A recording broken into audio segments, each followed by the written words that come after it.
အားလုံးပဲမင်္ဂလာပါဒီနေ့အတွက်တော့နောက်ထပ်လူသုံးများတဲ့ sorting algorithm တစ်ခုကိုတင်ပြပေးပါမယ်ဒီနေ့ပြပြချင်တာကတော့ merge sort ရဲ့အကြောင်းဖြစ်ပါတယ် merge sort ကိုတော်တော်လေးအသုံးပြုကြတယ်သူကိုlarge data set တွေကိုsorting လုပ်ဖို့အတွက်လည်းအသုံးပြုနိုင်တယ်အဲ့တော့ merge sort ရဲ့သဘောတရားကဘာလဲဆိုလို့ရှိရင်သူက recursive algorithm ဖြစ်တယ်အဲ့တော့ recursive algorithm လို့ပြောတဲ့အခါမှာဘာကိုပြောချင်တာလဲဆိုတာကိုကြည့်ရအောင်ပထမဆုံး array တစ်ခုပေးလိုက်တယ်အခုကတော့ပြမဲ့demonstration လုပ်တာတော့ array short array လေးနဲ့ပြတာပေါ့နော်တကယ် imagine ကိုလုပ်ကြည့်ရမှာ array အကြီးတွေကို sort လုပ်မယ်ဆိုဘယ်လိုသွားတာလဲဒီသဘောတရားလေးကိုသိစေချင်ပါတယ်အဲ့တော့ပထမဆုံး array တစ်ခုမှာ middle ပေါ့နော်အလယ် point ကိုယူလိုက်မယ်အလယ် point ဒီ even ပဲဖြစ်ဖြစ် odd ပဲဖြစ်ဖြစ်အလယ်မှာရှိတဲ့ point တစ်ခုကိုလှမ်းယူလိုက်ရပါတယ်ဥပမာဆိုပါစို့16ခုဆိုရင်8ခု8ခုပေါ့နော်အဲ့လိုမျိုးမဟုတ်ဘူး18ခုဖြစ်နေတယ်ဆိုတစ်ခုက8ခုဖြစ်သွားမယ်တစ်ခုက9ခုဖြစ်သွားမယ်တိတ်ပြဿနာမရှိပါဘူးเนาะအဓိကကဘာလဲဆိုရင်အလဲ point တစ်ခုကနေယူပြီးတော့သူ့ကိုဘယ်ဘက်ချမ်းနဲ့ညာဘက်ချမ်းဆိုပြီးခွဲလိုက်မယ်အဲ့ဒီဘယ်ဘက်ချမ်းကိုမှတစ်ခါထပ်ပြီးတော့ထပ်ဆင်းခွဲမယ်ညာဘက်ချမ်းကိုလည်းထပ်ဆင်းခွဲမယ်ပေါ့အဲ့လိုထပ်ဆင်းခွဲသွားပြီးသွားတဲ့အခါမှာလောက်သွားတဲ့ဒီ algorithm သူ့ရဲ့သဘောတရားကအဲ့လိုခွဲသွားတာဖြစ်တဲ့အတွက်သူ့ကိုdivide and conquer method ဆိုတဲ့သဘောကအကြီးရနေပြဿနာအကြီးရနေပြဿနာအသေးလေးတွေအဖြစ်ခွဲပြီးတော့စဉ်းစားတာဖြစ်တယ်ဒါကြောင့်မို့သူ့ divide and conquer method အသုံးပြုတယ်လို့လည်းပြောလို့ရတယ်ဥပမာဒီ array လေးနဲ့နမူနာကြည့်အောင်အခုတို့တွေမှာ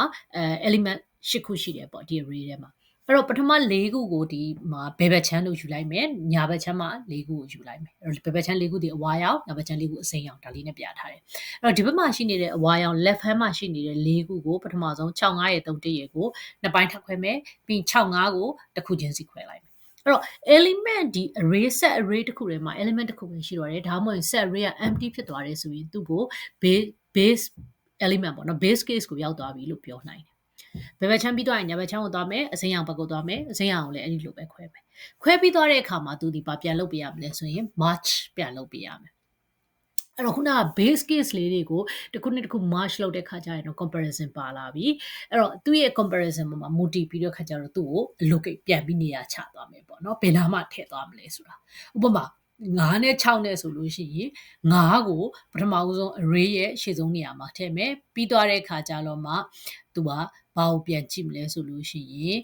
်နောက်ဒီ6ကိုဘယ်နေရာမှာထည့်မလဲဆိုတာကြည့်မယ်အဲ့လိုပဲခုနက9 6နဲ့1 3ကို match လုပ်လိုက်ပြီဆိုလို့ရှိရင်လေဒီမှာနှိုင်းယှဉ်မှုလေးတွေရှိမယ်နှိုင်းယှဉ်ပြီးသွားတဲ့အခါမှာဒီနေရာမှာဆိုရင်1ကငယ်တာဖြစ်တဲ့အတွက်1ကရှေ့ဆုံးကိုရောက်မယ်ပြီးရင်3လာမယ်ပြီးရင်9 6လာမယ်အဲ့လိုပဲညာဘက်ချမ်းမှာလည်းခုနတလုံးချင်း base case လေးတွေကိုပြန်ပြီးတော့ match လုပ်မယ် match လုပ်ပြီးတော့ရသွားတဲ့အခါမှာပြန်ပြီးတော့ဒီနှစ်ခုကိုပေါင်းပြီးတော့တခါ combine လုပ်တဲ့အခါမှာသူရဲ့ look ဒီရွယ်စားနှိုင်းရှင်မှုမှာမူတည်ပြီးတော့တန်ဖိုးသေးလားကြီးလားမှာမူတည်ပြီးတော့သူ့ရဲ့နေရာ location လေးတွေကဆုံးဖြတ်သွားမှာဖြစ်တယ်ဒါကို match law လို့ခေါ်တာဖြစ်တယ်အဲ့တော့ match law ကိုဒါသဘောတရားကိုသိသွားပြီဆိုရင် Python perspective ကနေကြည့်ရအောင်ဒါ Python program ကနေရေးပြထားတာပေါ့အဲ့တော့ Python program ကရေးတဲ့အခါမှာဘာလုပ်လဲဆိုတာကိုကြည့်ပါ array ကိုပထမဆုံး split လုပ်လိုက်တယ်ပေါ့နော်အလဲ point တစ်ခုကိုယူလိုက်တယ်ဒီမှာဆိုရင် array 6လုံးနဲ့ပြထားတယ်element 6ခုနဲ့ပြထားတယ်ပေါ့နော်အဲ့တော့ element 6ခုနဲ့ပြထားတဲ့အခါမှာပထမဆုံးစနစ် 7 73တပိုင်း9 6ခုတပိုင်းခွဲလိုက်တယ်ပြီးအဲ့ဒီစနစ် 7 73ကိုပဲထပ်ပိုင်းတယ်အဲ့တော့စနစ် 7 73ကိုထပ်ပိုင်းတဲ့အခါမှာစနစ်ကတစ်ခု7 73ကတစ်ခုဖြစ်တယ်အဲ့တော့စနစ်ကတော့ base case ဖြစ်သွားပြီဆိုတော့ဆက်လုပ်စရာမလိုတော့ဘူး7 73ကိုဆက်ပြီး device လုပ်မယ်အဲ့လိုပဲဟိုဘက်ကညာဘက်က9 6ခုကိုလည်းအဲ့လိုပဲပိုင်းသွားမယ်9 6ခုရှိမယ်9နဲ့6ခုပိုင်းသွားမယ်6ခုကိုလည်းထပ်ပြီးပိုင်းသွားမယ်တခုချင်းစီဒီနောက်ဆုံး base case ကိုရောက်သွားပြီဖြစ်တဲ့အတွက်ဆက်ပြီးတော့ split လုပ်စရာမလိုတော့ဘူးအဲ့တော့ match ပိုင်းကိုကြည့်ရအောင် match ပိုင်းကိုသွားတဲ့အခါမှာပထမဆုံးအောက်ခြေ base ကိုဘယ်ဘက်ချမ်းမှာရှိတဲ့ base ကိုစစဉ်းစားမယ်အဲ့တော့ဘယ်ဘက်ချမ်းမှာရှိတဲ့ base ကိုစစဉ်းစားမယ်ဆိုရင်11နဲ့13ပေါ့11နဲ့13ဆို11နေငယ်တဲ့အတွက်11ဒီအရင်ဝင်မယ်အဲ့တော့13တခုကြံမနေဘူးလားအဲ့တော့13တခုကြံနေတော့ဒီ loop အရာဆိုလို့ရှိရင်သူကဘယ်ဘက်ချမ်းမှာရှိတဲ့ lan ကလည်းတစ်ခုတည်းညာဘက်မှာရှိတဲ့ဒီ r1 ကလည်းတစ်ခုတည်း element တစ်ခုစီပဲရှိတာဟုတ်အဲ့တော့ condition တစ်ခုကိုဆက်လိုက်တဲ့အခါမှာ11ဒီ13ထဲငယ်နေတာဖြစ်တဲ့အတွက်ကြောင့်မလို့ဘယ် category မှာအကျုံးဝင်လဲဆိုတော့ပထမဆုံး if condition မှာအကျုံးဝင်တယ်ဒါကြောင့်မလို့ array of 0ရဲ့နေရာထဲမှာဘယ်သူဝင်သွားမလဲဆိုရင်11လေးဝင်သွားမယ်ဟုတ်ပြီနော်11လေးဝင်သွားမယ် i က1တိုးသွားပြီအဲ့တော့ k ကလည်း1တိုးသွားပြီအဲ့တော့အပေါ်ပြန်ကြည့်တဲ့အခါမှာ i ဒီlan or lan ဒီဘယ်ဘက်ချမ်းမှာရှိတဲ့ array ကကုန်သွားပြီ array ကကုန်သွားပြီဆိုတော့ဒီ loop ကိုဆက်မလုပ်တော့ နော်အဲ့တော့ညာဘက်ချမ်းမှာကြံနေခဲ့သေးတယ်73ကအဲ့ဒီ73ကိုဘယ်နာသွားထည့်မလဲအဲ့ဒါကိုကြတော့နောက်ထပ် wine loop နှစ်ခုနဲ့စစ်ထားတယ်အပေါ် wine loop ကဘယ်ဘက်ချမ်းမှာကြံနေ element တွေစစ်ပြီးတော့ညာဘက်ချမ်းကအောက်က wine loop ကညာဘက်ချမ်းမှာကြံတဲ့ဟာကိုစစ်တာအဲ့တော့ခုနက J ဒီတစ်ခုကြံနေတစ်ခုကြံတဲ့အတွက်ကြောင့်မလို့တစ်ခုကြံနေတဲ့အတွက်ကြောင့်မလို့ဒီမှာဖြည့်တယ်ပေါ့နော်ဖြည့်တဲ့အခါမှာဆိုလို့ရှိရင်ခုနက73ကိုနောက်ထပ်လိုက်ဖြည့်လိုက်မယ်အဲ့ဒါဆိုဘာနဲ့ဖြစ်သွားမလဲဆိုတော့11နဲ့13နဲ့ March ဖြစ်သွားပြီအဲ့ဒီလိုပါပဲเนาะအဲ့ဒီလိုပဲဒီကျန်တဲ့ကောင်တွေပေါ့နော်ညာဘက်ချမ်းမှာရှိတဲ့ကောင်တွေကိုလည်းအဲ့လိုပဲ march လုပ်ဖြစ်သွားမယ်ခုန sorry 7ကျန်သေးရเนาะဘယ်ဘက်ချမ်းမှာအဲ့တော့7ရယ်17 73ရယ်ကို march လုပ်ရမယ်7နဲ့17 73ကို march လုပ်တဲ့ခါမှာလည်းအဲ့ဒီလိုပဲငယ်တဲ့ကောင်ကအရင်ဝင်မယ်ပြီးသွားတဲ့ခါမှာသူကအစင်လိုက်ဖြည့်သွားမယ်အဲ့လိုနဲ့ repeat process ကိုဖြစ်သွားမယ်96ခုကို march လုပ်မယ်ခုန96ခုကို march လုပ်ပြီးသွားတဲ့ခါမှာဒီကျန်တဲ့နှစ်ခုပေါ့နော်17 73နဲ့96ခုကို march လုပ်တဲ့ခါမှာလေ location လေးတွေကိုနှိုင်းယှဉ်ပြီးတော့မှ location ကိုတရားထည့်သွားမှာဖြစ်တယ်ဒါဒီ march ဆိုတဲ့သဘောတရားဖြစ်ပါတယ်အဲ့တော့ Python algorithm ကိုရေးတဲ့အခါမှာ recursive ပြန်ပြီးတော့တွားပြီးတော့သူ့ကိုsorting လုပ်သွားတဲ့သဘောတရားဖြစ်တယ်အဲ့တော့နောက်ထပ် example လေးတချို့နဲ့လေ့လာကြည့်ရအောင်ဒီမှာဆိုရင်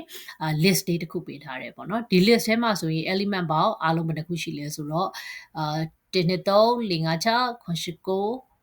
10 11 12 13 14 15 16ခုရှိတယ်16ခုရှိတာဖြစ်တဲ့အတွက်18ခုစီခွဲလိုက်မယ်ပေါ့နော်21ကနေ9ထိကတစ်ခု16ကနေ40ထိကတစ်ခုအဲ့တော့မေးခွန်းကဗာမေးထားလဲဆိုတော့3ချိန် recursive call လုပ်ပြီးသွားတဲ့အခါမှာဘာဖြစ်မလဲအဲ့တော့ပထမဆုံး recursive call ခေါ်တာဒီခုနက16ခုကို8ခုခွဲတယ်ပထမဆုံးတစ်ခု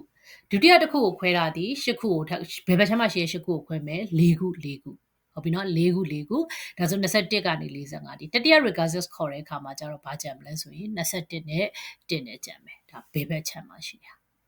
okay alright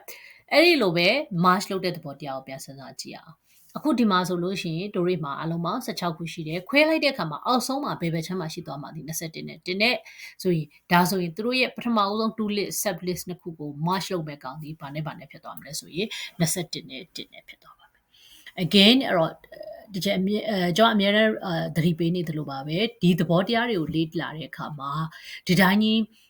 copy ကူးပြီးတော့လေ့လာမျိုးမလုပ်ဖဲနဲ့ဒီဗီဒီယိုလေးကိုလည်းကြည့်မယ်သဘောတရားကိုလည်းနားထောင်မယ် pans and parcel ကိုသုံးပြီးတော့လည်းစဉ်းစားကြည့်ပါလုပ်ကြည့်ပါဒီလိုအခြေခံသဘောတရားလေးတွေကိုနားလည်တယ်ဆိုလို့ရှိရင်နောက်ပိုင်း algorithm တွေကိုရေးတဲ့အခါမှာပို့ပြီးတော့မှ